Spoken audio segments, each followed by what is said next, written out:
Azerbaijan airlines కు చెందిన విమానం కూలిన ఘటనపై పలు అనుమానాలు వ్యక్తమవుతున్నాయి.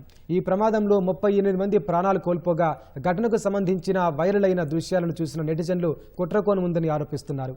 ప్రమాదం తర్వాత రెండుగా విరిగిపోయిన విమానంపై కాల్పుల ఆనవాళ్లు కనిపించడం ఇందుకు బలం చేకూరుస్తోంది.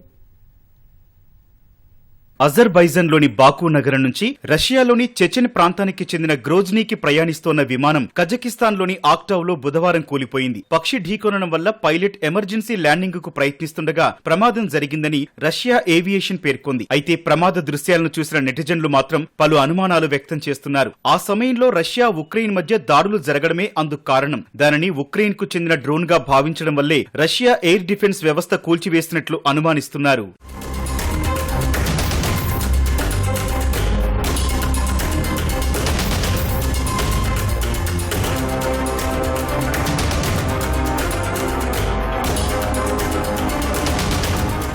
ఉక్రెయిన్ డ్రోన్ దాడులను రష్యా తిప్పికొడుతోన్న సమయంలోనే పైలట్ అప్రమత్తమై ఓ కాల్ పంపించారని కొన్ని మీడియా సంస్థల కథనాలు పేర్కొన్నాయి. కొన్ని చిత్రాల్లో విమానం ఉపరితలంపై బుల్లెట్ ఆనవాళ్లు కనిపించినట్లు వెల్లడించాయి. అయితే ఈ కథనాలపై కజకిస్తాన్ డిప్యూటీ ప్రధానిని మీడియా ప్రశ్నించినా ఆయన స్పందించలేదు.